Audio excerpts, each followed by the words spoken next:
Hello mga kasarap! Isang mapagpalang araw po sa ating lahat for today's Karinderya serye. Ayan po ay dumating po si Kuya Chua, yung po yung nag-deliver sa akin ng binusa. Bali, naubusan po kami ng binusa pero hindi po lahat ay naubos. Meron po mga mabibili at meron din pong hindi. Naubos po yung mani na may balat, yung mani na walang balat, yung pong mais, yung pong putong pakuan, yung pong dilis, yung beans, saka yung kung ano-ano pa po na nasa taas ay naubos na. Pero meron din pong mga natira. So nung dumating si Kuya Chua, ay chinat ko na muna siya nung gabi na ang sabi ko ay dala niya ako ng binusa at saka yung naiwanan niya na macaroni. Yung macaroni na chicharon. So, kanina dumating si Kuya Chua, kinuha niya yung mga order ko. And then, ikinabit ko na dito. Nagpatulong lang kay Miranova para mabilis siyang maikabit. So, kwento muna tayo mga kasarap. Si Maldiz pala hindi nagpapakita dahil nasa kwarto, gawa nung meron siyang nararamdaman. Dahil simula nag-camping sila doon sa DRT sa bundok, pag-uwi niya ay masama ng pakiramdam niya. So, hindi din niya malaman kung dahil ba doon o dahil sa nangyari nung last night na meron kaming binalikan na medyo kakaiba din yung feeling ko nung mga time na yon. So, ngayon si Maldiz ay hindi namin kasama. Bayam kasama na dito ay ako, si Miranova, si Nene, si Marian ay walang pasok at saka si Genggeng. Si Ursula at si Nanay ay lagi naman silang maaga pumapasok. Lagi nauna si Nanay. Akala ko nga si Nanay ang kusinera eh. Nauna si Nanay pumasok. Ang kasi ni Marlon yung kapatid kong bunso. And then kasunod si Ursula. Pag mapasok sila ay ang ginagawa niya ay naglilinis na siya and then nagsasaing na siya. Tapos si Ursula ay nag-uumpisa na siya magluto dahil yung mga niluluto niya ay may mga rekado na nahiwa na ni Mother Earth. So ngayon mga oras na to ay kinakabit ko pa rin yung binusa. Ang nag-ihaw nga pala ay si Nene. Dahil wala pa rin kaming makuhang taga-ihaw ay nag-volunteer si Nene na siya raw mag-iihaw at okay naman daw sa kanya na siya muna mag-ihaw. Itong mga araw na to ay parang normal lang sa amin yung mga araw na to.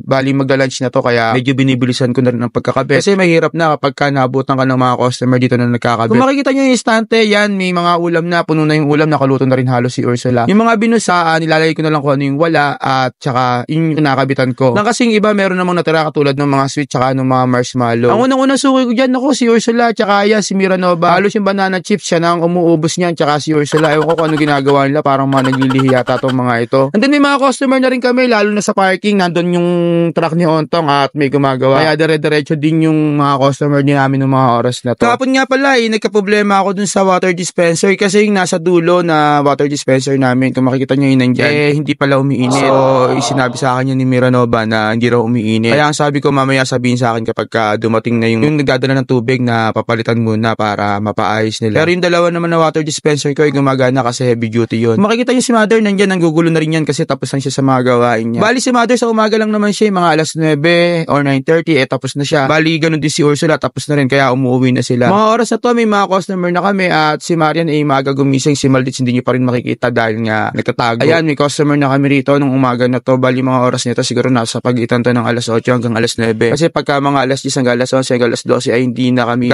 gaga sa mga customer gawa ng marami nang pumapasok dito para kumain. So patuloy pa rin po nagpapasalamat ang Raisin Eatery sa walang sawang pong suporta ninyo sa amin. Ayun mga kasarap, natapos ko na yung mga iba na lang ay ni-stapler ko, yung mga isa-isa ikinakabit ko. Tsaka yung mga kalat na yan bahala na sila maglikpit kung sino gusto maglikpit. Pero siya pwede ko lilikpit yan, ako na nga nagkabit, ako pa ba ang maglilikpit? Nakakaya naman yata sa akin. May mga customer kami na dumating na mga grupo-grupo, hindi ko naman din ma-entertain kasi nga yung camera ay pinakikialaman. Tsaka ito, ayan si Kuya nagpapakit pa sa camera, hindi ko lang kung babati kung paano. Si Kuya, i-show mo ang ulam mo para malaman ng tao. So ito mga kasarap, may mga kumakain na. Ako po ay lilipat ko na rin yung camera sa loob kasi medyo hindi na siya dito sa labas dahil nga marami nang kumakain. Nasa kahay ako at saka si Miranova, bali tulong kami ni Miranova, nandiyan rin naman si Marian na tumutulong sa amin. Kung makikita niya si Marian, kumuha ng sabaw, check natin yung kusina kung okay. Dalawa pa kami ulam dito sa kusina, yun na lang ang i-dispose namin maming tanghali kasi ubos na. So si Genggeng naman ang naghuhugas ng pinggan. Ito si Genggeng naghuhugas ng pinggan at saka si Nene nasa lababo naghuhugas ng mga baso. Ito mga kasarap, may mga naka-parking na naman po sa atin. Ayan, dumating na po pala yung tubig para kuhain yung water dispenser kasi hindi namin magagamit. Sayang lang kasi nagagamit nga sa tubig na malamig pero pag mainit ay hindi. Kalimitan yung mga customer namin nagkakaproblema gawa ng nakukuha nila hindi mainit na tubig. So, syempre nakakaya naman. Ayan na, nakuha na nila yung water dispenser and then mga oras na to habang nag-voice over po ako ay naibalik na rin yung water dispenser. May mga customer pa tayo na nasa harapan na official ng Raisin Eatery. Kalimitan kung hindi ban puro kotse. Pero mas pabor din naman din sa amin yun at saka yung mga tracking. Syempre yun ang inaalagaan natin. Putaan natin yung parking, kamukha na sinasabi ko kanina ay nandyan yung tracking ni Boss Ontong na beverage. Ayan, nagmi-meeting sila. Hindi ko alam kung anong pinag-meetingan, parang balak na yatang ipatumba ko. Joke lang. Hindi, inaayos kasi nila yung sasakyan dahil bibiyahin na yata sila mamayang gabi. And then palapit na ang lunch nito kaya medyo may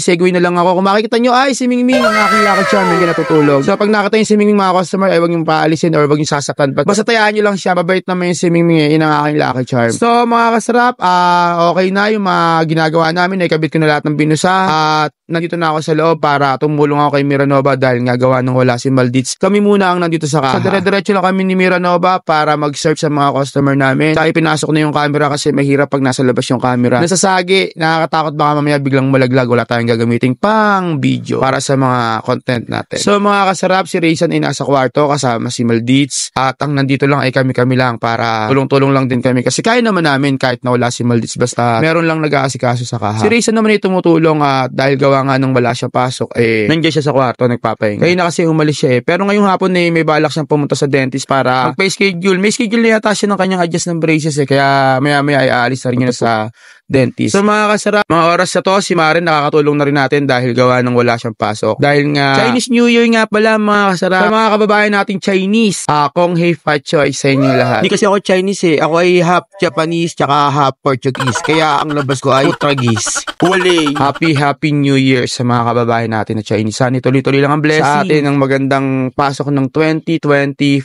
Year of the Snake. So mga kasarap, nagbabantay pa rin ako dito sa harapan. And then, diretso pa rin yung dating ng mga customer namin. Hindi ko na makukuhanan yung mga eksaktong lunch break gawa ng mga customer namin sobrang dami, nakakalito minsan pagka mga umu-order. So mga kasarap, medyo masaya lang ako rito at makikita nyo kung bakit. And then, yun lang mga kasarap. Maraming salamat po muli sa inyong walang sawang pagsuporta dito sa Raysan Eatery. Saka sa akin. Muli ako po si Eds Hernandez Kasarap. Laging nagpapaalala na lahat pwede pero hindi lahat dapat. Babayi! Babayi! Babayi! Babayi! Babayi! Ito, sa kwenta. Ano mo nga?